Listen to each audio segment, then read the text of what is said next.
कश्मीर में कश्मीरी, महाराष्ट्र में मराठी भाषा,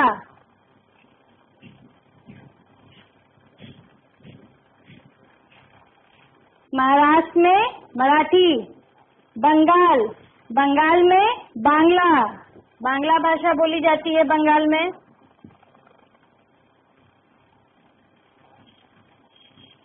यहाँ बिल्कुल साफ अक्षरों में मैं लिख रही हूँ, इसको आप लोग कॉपी में भी लिखिएगा, फेयर कॉपी में इसको नोट डाउन कीजिएगा और इसको बिल्कुल अच्छे से याद कीजिएगा। खाली स्थान, वस्तुनिष्ठ प्रश्न, वैकल्पिक प्रश्न, किसी में भी इनसे प्रश्न पूछे जा सकते हैं, तो उनका सही उत्तर आप कब देंगे? जब आपको बिल्कुल सही से याद रहेगा। केरल में मलयालम,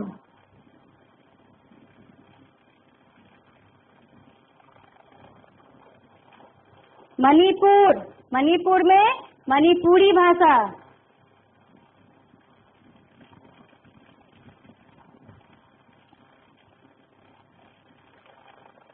दसवां है हमारा उत्तर प्रदेश। उत्तर प्रदेश में हिंदी भाषा ही बोली जाती है।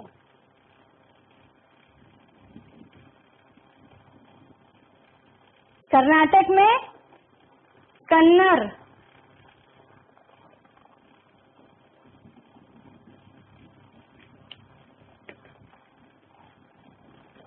यहाँ हम देख ले रहे हैं। कर्नाटक में कौन सी भाषा? कन्नड़। ये भाषा हो गया और ये हमारा राज्य हो गया। इसी तरह तमिलनाडु में तमिल भाषा, तमिलनाडु क्या हो गया? हमारा राज्य हो गया और तमिल भाषा हो गया।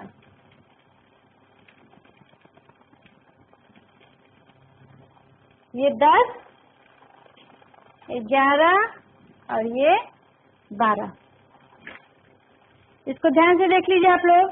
पंजाब में पंजाबी, असम में असमिया, गुजरात में गुजराती, ओडिशा में ओड़िया, कश्मीर में कश्मीरी, महाराष्ट्र में मराठी, बंगाल में बांग्ला, केरल में मलयालम, मणिपुर में मणिपुरी भाषा, उत्तर प्रदेश में हिंदी, तमिलनाडु में तमिल भाषा और कर्नाटक में कन्नड़ भाषा। तो ये तो हुई हमारी भाषा की बात। अब आगे हम देखते हैं लिपि। लिपि हमारा टॉपिक है। तो इसको लिपि किसे कहते हैं? भाषा को लिखने के लिए कुछ चिन्हों की आवश्यकता होती है। भाषा को कैसे हम लिखते हैं? कोई ना कोई तो चिन्ह होगा, कोई ना कोई वर्ण होगा या फिर कोई पैटर्न होगा जिसके द्वारा हम उस भाषा को लिखेंगे, अपनी बात को लिखेंगे। तो भाषा को लिखने के लिए जिन चिन्हों की आवश्यकता होती है उसे ही हम लिपि कहते हैं। ठीक है बच्चों, तो यहाँ हम परिभाषा देख लेंगे। लिपि की परिभाषा है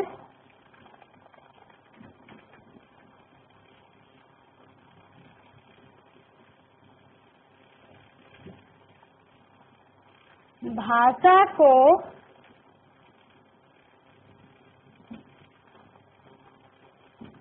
लिखने के लिए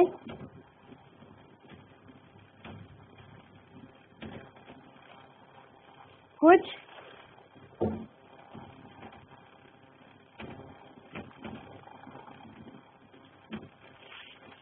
चिन्हों का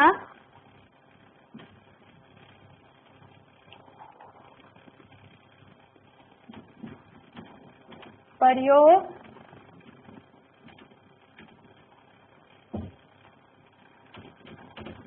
किया जाता है और इन्हीं चिन्हों को क्या कहते हैं हम? लिपि।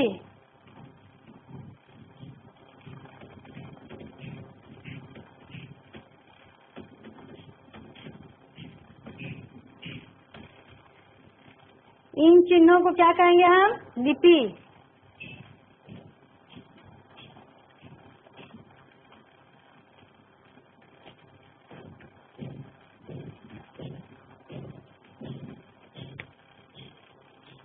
भाषा को लिखने के लिए कुछ चिन्हों का प्रयोग किया जाता है और इन्हीं चिन्हों को क्या कहते हैं?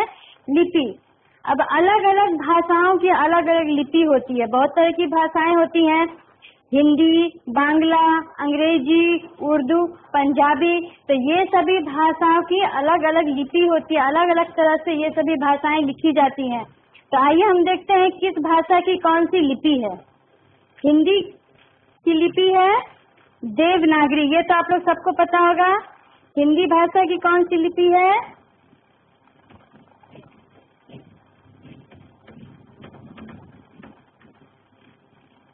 हिंदी भाषा की लिपि है देवनागरी। बांग्ला की बंगाली, बंगाली लिपि है।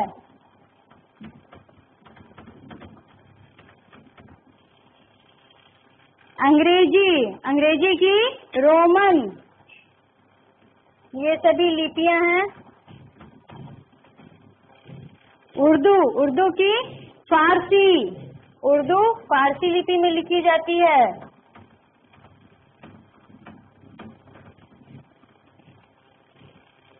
और पंजाबी, पंजाबी भी भाषा है और इसकी लिपि है गुरुमुखी।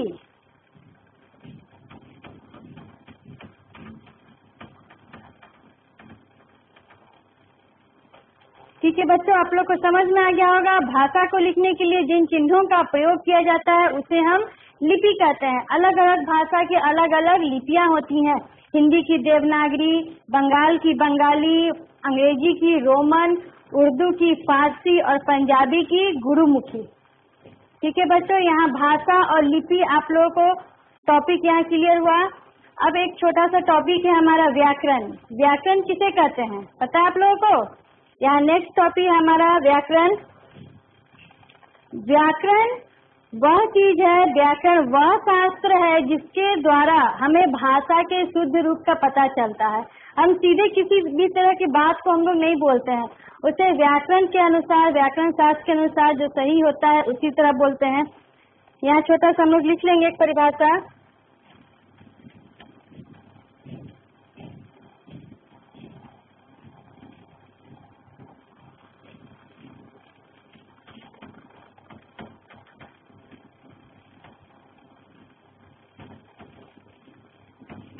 व्याकरण वह शास्त्र है जिससे भाषा के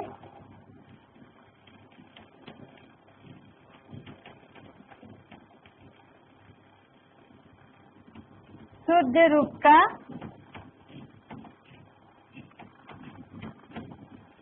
ज्ञान होता है। आप लोग अपनी अपनी किताब निकालेंगे, पृष्ठ संख्या 7। यहाँ देखेंगे 2 चित्र बने हुए हैं। ठीक है बच्चों, किसान फसल काट रही है, किसान फसल काट रही है। और इस चित्र के नीचे लिखा है राजू और संजू स्कूल जा रहे हैं। ठीक है बच्चों, तो ये दोनों तरह के सेंटेंस, दोनों तरह के जो वाक्य है, ये दोनों हमें क्या लग रहा है, सही है? नहीं, ये दोनों सही नहीं है, ये दोनों गलत है। व्याकरण के नियमों के अनुसार ये दोनों गलत है। इन्हें हम किस तरह से शुद्ध कर सकते हैं? किसान फसल काट रहा है और राजू और संजू स्कूल जा रहा नहीं है बल्कि जा रहे हैं, है ना बच्चों? तो इसको हम लोग इस पाठ को एक बार फिर से अपने से पढ़ेंगे। मैंने बहुत अच्छी तरह से समझाया है। आप वीडियो को फिर से एक बार देखिएगा, 2 बार 3 बार देखिएगा, तब आप लोगों को बिल्कुल अच्छी तरह से समझ में आ जाएगी। तो आगे की पढ़ाई बच्चों हम अगली कक्षा में इन सभी चीजों को हिंदी की फेयर कॉपी में आप लोग लिखेंगे। ठीक है बच्चों, धन्यवाद।